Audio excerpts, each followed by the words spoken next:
Hello, everyone.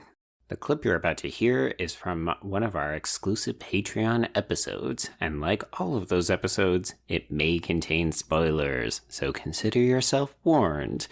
If you like what you hear, head over to patreon.com/horrorqueers to listen to tons of bonus content. And now, without further ado, here's your exclusive Patreon clip.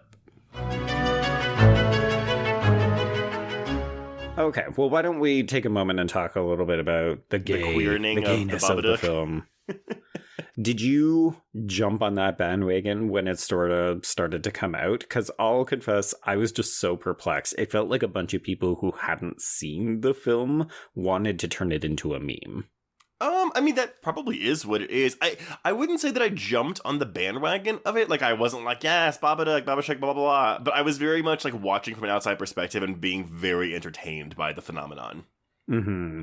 I'll confess, I liked it more when I saw actual Babadooks in, like, some pride colors at festivals and... Not festivals, sorry, like, parades and that kind of thing.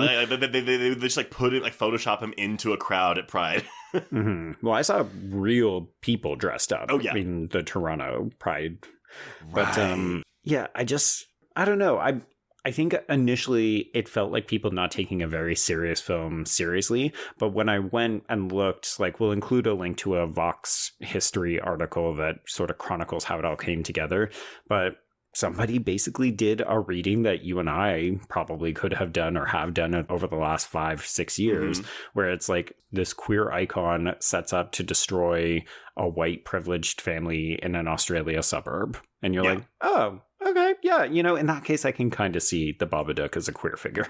I think for me, too, it was just because, it started as some Tumblr thing. Someone was just like, oh, yeah, the Babadook's a gay icon. And then, like, there was also a thing where Netflix accidentally categorized it in the LGBTQ section. But what I found very entertaining was when, like, okay, like, the person that did the Tumblr feed, was like, oh, the Babadook's a queer icon. And all these people were probably like, what are you talking about? No, you queer people just look for queer things, blah, blah, blah, blah. And then this guy's replies were all like, I don't know what you're talking about. It's right there on the screen. Like, just deadpan, like, what? No, you're wrong. It's obvious. It's right there. And it was just this reverse trolling that I found to be so entertaining. And so that to me is like a meta commentary on like what you and I go through, when we call Batman Returns queer and people are like, what? No, it's not. And it's like, no, it is. It's on the, and granted, I don't really think it's always on there in Babadook when you compare it to something like Batman Returns, but I like that it brought back discussions about what a read of a film is, right? Because as we say over and over and over, anyone can have any read of the film based on what they are seeing, hearing on screen. Sure. Yeah.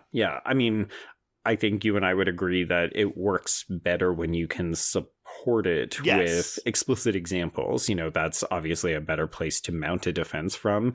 And the example you described, I think trolling is probably a more accurate word, but also so much of queerness ends up becoming acts of resistance and standing up to like things like heteronormativity or explicitly like straight only readings all the fucking time. So in some ways, I like that kind of defiance. Yeah, I agree. And, it's like, I don't know if I necessarily buy into a legitimate, like, queer read of this character in this movie, but I like that it's kind of taken on a life outside of the film itself.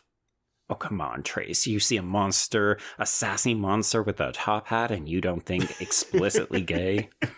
And everyone, if you don't remember, actually it's in our description, but like we would always have the beginning of every article of the horror quiz that we wrote before we started the podcast would always end with like, oh, but like we won't get Baba Shook. And of course we borrowed that from former guest Pissy Miles's Baba Shook music video, which you should go watch because it's very fun.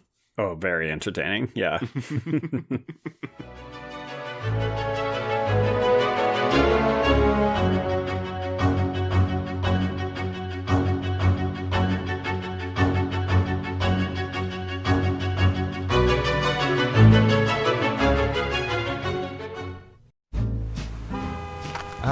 Atlas Avenue, a long stretch of road that encompasses everything the city of Kennett Heights has to offer. Neon lights, traffic, crime, the hustle and bustle of everyday life, and the craziest of characters. My office was above it all. My name is James Locke, and I'm a PI.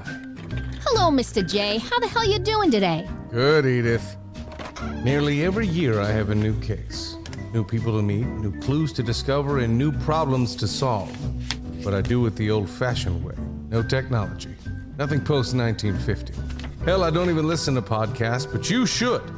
Atlas Avenue Beat is a spoof of the film noir genre with goofy characters, tons of wordplay, and non-stop raunchy humor. There's also 3 whole seasons out right now with more on the way. Just search for Atlas Avenue Beat wherever you listen to podcasts or visit us online at bloody.fm.